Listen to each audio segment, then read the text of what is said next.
आई India के समस्त दर्शकों को editor in chief Pankaj Singh Gaur का सप्रेम नमस्कार। आपको जानकर हर्ष होगा कि लाखों लाख दर्शकों की पहली पसंद बन चुका आई इंडिया अब प्रत्येक रविवार को सुबह 8 बजे से रंदा शीर्षक से व्यंग्यात्मक शैली में समस्याओं का विश्लेषण प्रस्तुत कर रहा है।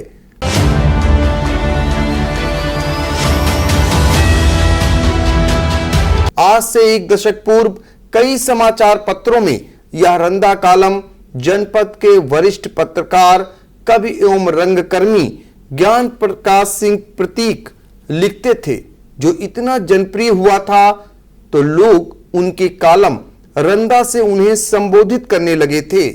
आई इंडिया के दर्शकों के विशेष अनुरोध पर ज्ञान प्रकाश सिंह प्रतीक ने यह रंदा कॉलम दर्शकों के मध्य हर रविवार को 8 बजे से प्रस्तुत करने का निर्णय लिया है।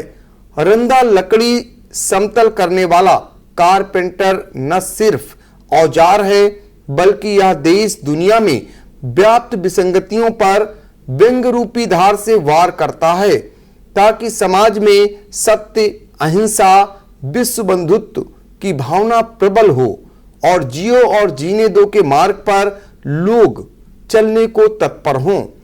रंदा भारतीय संविधान व भारतीय कानूनों को मानने में विश्वास रखता है। सभी प्राणियों में प्रेम व सद्भावना हो, वसुधैव कुटुंबकम व देश प्रेम की भावना हर एक मनुष्य के मन में रचे बसे, नफरत, हिंसा का कोई स्थान न रहे। रंदा समस्त सृष्टि से प्रतिनिधि के रूप में विद्यमान है। सत्य बोलना, सत्य पर चलाना रंदा का कर्तव्य है। वह आत्मा जैसा अजर अमर है, क्योंकि सत्य की कभी मृत्यु नहीं होती। रंदा के लिए न तो कोई बड़ा और न ही कोई छोटा है। वह स्वयं समदर्शी है।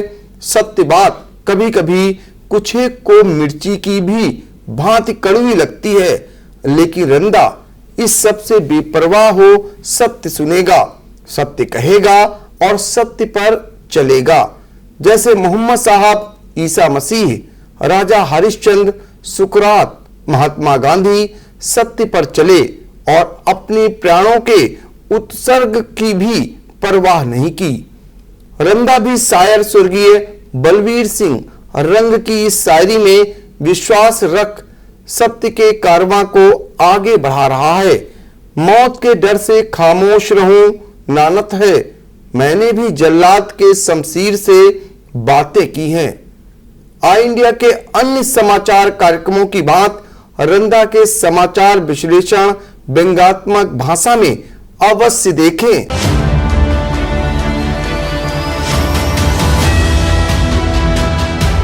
तो रंदा की शुरुआत करते हैं अपने साथी वरिष्ठ पत्रकार ज्ञान प्रकाश सिंह प्रतीक के साथ, और शुरुआत करेंगे जो पिछले दिनों सूबे में सुर्खियों में रहे जितिन प्रसाद से। कांग्रेस छोड़कर भाजपा में शामिल होने के बाद उन्हें मंत्री बनाया गया। इसके बाद रंदा क्या कहता है, ये दर्शकों को बताइए। भाजपाई वॉशिंग मशीन में धुलकर कैबिनेट मंत्री का पद हथियाने वाले भाई जितिन प्रसाद को रंदा की ओर से कोटसा बधाई। भाई जितिन, रंदा की ख्वाहिश है आप जैसे दल बदलू नेता से सीख लेकर अन्य नेता भी तब तक दल बदल कर सत्ताई मलाई चाटते रहें जब तक सभी राजनीतिक दल न सिर्फ दल रह जाए बल्कि दलदल हो जाए। आप सलीका विकास पुरुष नेता बिना सत्ता के वैसे ही शोभा नहीं देता जैसे सुगंध विहीन टेसू और जलकुंभी का फूल। मुझे लगता है कि दल बदलू से पूर्व आपने पूर्व विधायक स्वर्गीय डॉक्टर श्याम किशोर मिश्र की यह कविता अवश्य पढ़ी होगी या सुनी होगी, जो उन्होंने 1974 में विधायक रहते हुए सदन को सुनाई थी कि नेता सत्ता के बिना वैसे ही श्रीहीन जैसे जूती पांव की टूटी पड़ी मलिन। ऐसे में होनहार नेता भला कैसे अपनी तुलना टूटी मलिन जूती से करवाएं। वैसे भी राजनीति में विभीषण नेताओं की पौपारा रहती है।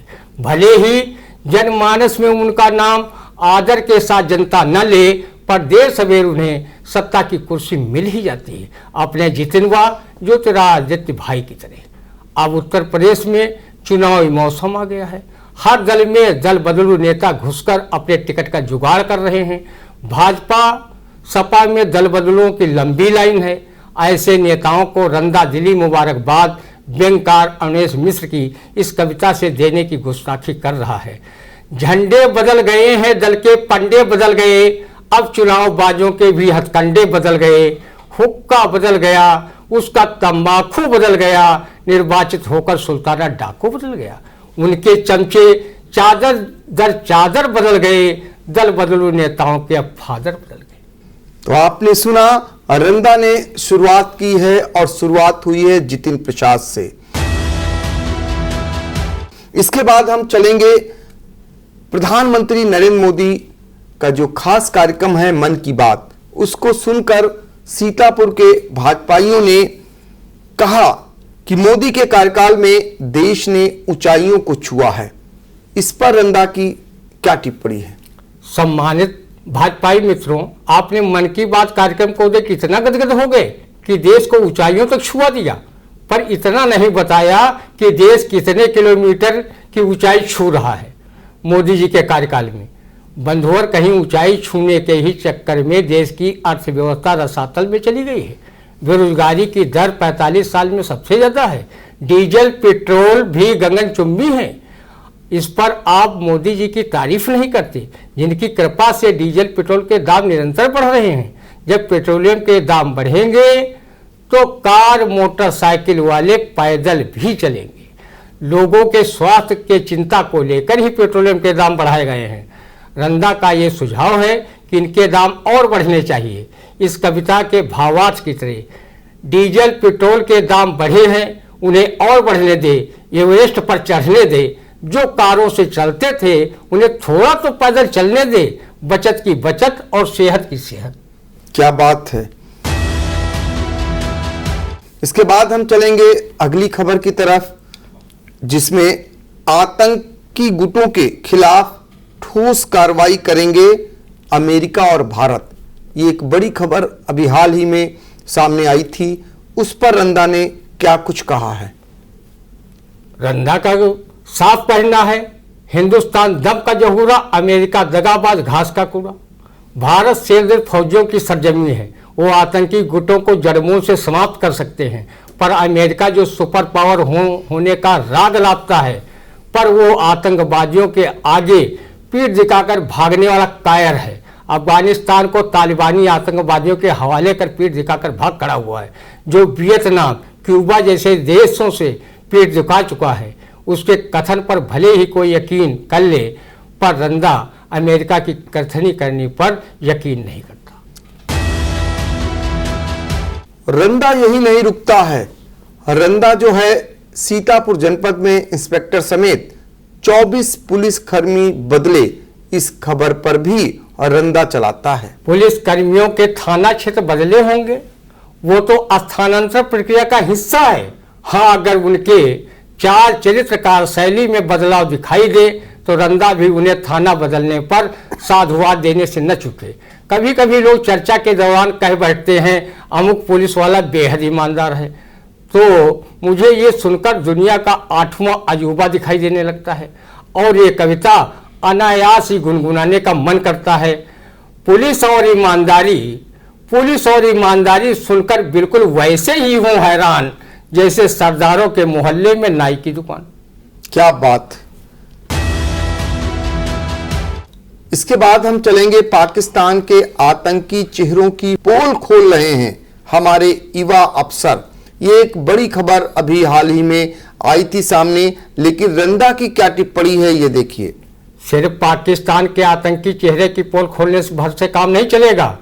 आतंक के पोल और तंबू उखाड़ने पर ध्यान देना होगा। हमारे कवि मित्र रजनीश जी पर जब से माँ सरस्वती मेहरबान हुई हैं, तब से वो अपनी ओज बाणी में न सिर्फ पाकिस्तान के आतंकी चेहरों की पोल खोल रहे हैं, बल्कि पाकिस्तान की ऐसी की तैसी करने का आह्वान अपनी कविता के माध्यम से अपनी जंघा स्वयं पीट पीट कर ऐसे कर रहे हैं जैसे वो कविता से पाकिस्तान को पीट रहे हों।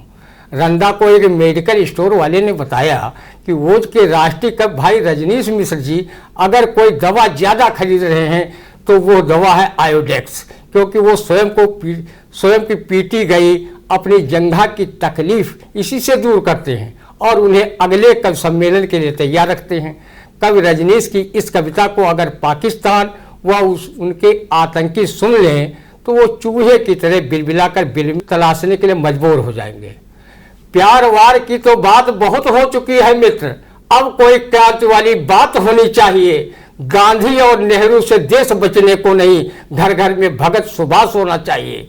चुटकी में गंध लिए पाक है उछल रहा, उस पर करारी वारदात होनी चाहिए। लातों के भूत कैसे बातों से मान जाएं, उनकी उसी में मुलाकात होनी चाहिए।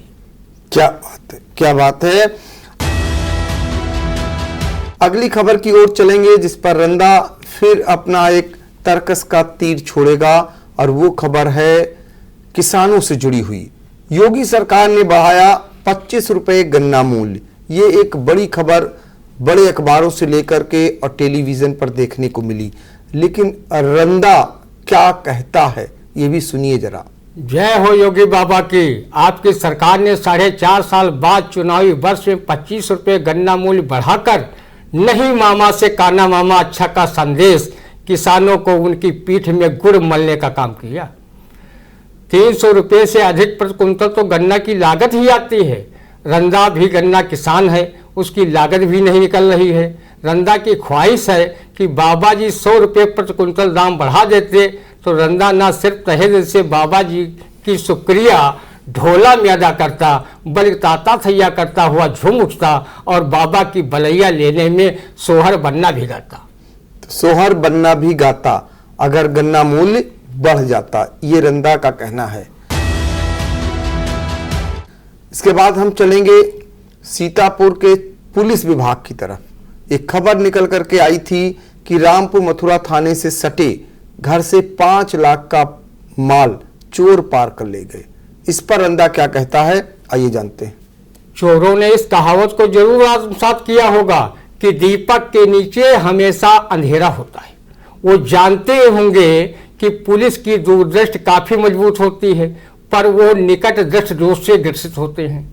वो दूर कहीं आहन वाहन चेक करने गए होंगे और चोर उनके नाक के नीचे से चांदी काट कर ले गए। पुलिस को रंदा की सलाह कि वो दोनों दृष्टि दोष ठीक कराए, नहीं तो लोग चोरों के आतंक से आतंकित होकर फिल्म गौतम गोविंदा का ये नगमा गाते हुए तशरीफ लाते रहेंगे, दरोगा जी चोरी हो गई। दरोगा जी चोरी हो गई, यानी चूंकि थाने के बगल से चोर माल पार कर ले गए। एक बड़ी खबर निकल करके आई। हर साल ऐसा देखने को मिलता है कि जब भी ठंड आती है और उस दौरान जो प्राथमिक विद्यालय में पढ़ने वाले बच्चे हैं, खासकर उनके जो सरकारी ड्रेस मिलती है उनको समय पर नहीं मिल पाती है। इसी से जुड़ी हुई है नौनिहालों को इस बार भी जूते मोजे के लिए करना होगा और इंतजार। तो रंदा क्या कुछ कहता है, आइए जानते हैं। शिक्षा विभाग के अधिकारियों को जूते मोजे के लिए परेशान होने की जरूरत नहीं। Don't worry and be happy रहो। जब कोरोना काल में 1.5 बरस तक बच्चों ने स्कूल जाने से इंतजार कर लिया तो थोड़े दिन वो जूता मोजों के लिए भी कर लेंगे। वैसे समय पर बच्चों को पुस्तकें, बस्ता, छात्रवृत्ति, एमडीएम उपलब्ध करा दिया जाए तो फिर शिक्षा विभाग ही काहे का। शिक्षा विभाग ही काहे का, यह टिप्पणी। और रंदा से एक मित्र ने पूछा कि शादी के बाद क्या पति को खाना बनाना चाहिए, यदि हाँ तो कितने दिन? दिन नहीं, सालों साल कहो बच्चों। शादी के बाद करीब 7 साल तक पति को रसोई बनानी चाहिए, क्योंकि दहेज एक्ट 7 साल तक ज़्यादा प्रभावी रहता है। अगर पत्नी को खाना बनाते समय कुछ हो गया और वो राम को प्यारी हो गई तो अड़ोस पड़ोस के लोग दहेज हत्या का केस मर देंगे और फिर पुलिस आएंगे, जेल जाएंगे और पिसेंगी चक्की। हमारे कवि व रंगकर्मी मित्र राजेश श्रीवास्तव अजनबी इस मामले में काफ़ी जागरूक है। उनकी शादी के 7 साल तक भाभी रसोई में घुसने के लिए तरस गई और अपने पति परमेश्वर के हाथों से बने लजीज व्यंजन का स्वाद चखती रहीं। जब कभी वो रसोई में घुसने की जिद करने लगती तो राजेश भाई उन्हें अपनी ये व्यंग रचना सुनाकर भोज्य रचना से उनका ध्यान हटा देते। नई नई पत्नी रसोई घर में आई, पति महोदय ने कलछुल उठाई, बोले मुझ पर रहम कीजिए, खाना मुझे ही बनाने दीजिए। खाना बनाते वक्त तुम्हें कुछ हो गया गरम मसाला तो लोग कहेंगे दहेज के लालच में जलाकर मार डाला, दहेज के लालच में जलाकर मार डाला। तो इस कारवा को आगे बढ़ाते हैं और जिले के चर्चित जनप्रतिनिधि महेंद्र कुमार सिंह झीन बाबू की एक खबर से मिलवाते हैं। रामपुर मथुरा के जनसभा में सेवता क्षेत्र के पूर्व विधायक महेंद्र कुमार सिंह झीन बाबू ने कहा कि कोई मुझसे आंख मिलाकर बात नहीं कर सकता है। जी बिल्कुल, इस पर रंदा की टिप्पणी सुनिए जरा। बजा फरमाते हैं ठाकुर साहब, 4 साल के जितैला व एक बार के टिकट कटैला झीन बाबू जी, क्या आपसे आखिर आंख मिलाने की लोग जरूरत ही क्यों करेंगे? वो जानते हैं एक तो बाघ और दूसरे बंदूक बंद है। ठाकुर साहब से आंख मिलाने का मतलब अपना काम लगवाना है। लोग आपके कीढ़ी पुरवा गोवा वाले पराक्रम को अभी नहीं भूले हैं। मानी जी, लोग कहते हैं आप जैसा नजरबाज दुनिया में दीपक लेकर ढूंढने से भी नहीं मिलेगा। शायद किसी शायर ने आंख मिलाने के संबंध में आपसे प्रेरणा लेकर एक कव्वाली जरूर लिखी होगी। नजरबाज को नजर सनम से नजर मिलाते नजर को देखा, मेरी नजर जब नजर नजर से नजर झुकाते नजर को देखा। बिल्कुल, बिल्कुल। माननीय, आप जनता में जनप्रिय हैं, 4 बार विधायक बन चुके हैं, आगे भी आपका भविष्य ब्राइट है। रंदा की नज़र में आपका कब बिहारी के इस दोहे की तरह है। रंदा आपके अच्छे कामों के लिए हमेशा सम्मान करता है, पर आपसे नजरें मिलाने की हिमाकत कभी नहीं करता है। सत सैया के दोहरे जो नाबिक के तीर, देखन माँ छोटे लगें घाव करें गंभीर। तो आई इंडिया के समस्त सम्मानित दर्शकगण, आपको रंदा कैसा लगा? आपके सुझावों का हम तहे दिल से स्वागत करते हैं। अगले रविवार को इसी समय इसी चैनल पर रंदा के साथ आपके जाने माने वरिष्ठ पत्रकार रंगकर्मी ज्ञान प्रकाश सिंह फिर मिलेंगे और हम फिर एक बार आपसे अपील करेंगे कि आप हमें लाइक कमेंट जरूर करें। साथ ही यदि हमारे चैनल को सब्सक्राइब नहीं किया है तो बहुत जल्द ही उसे सब्सक्राइब कर लें। आपका बहुत बहुत धन्यवाद।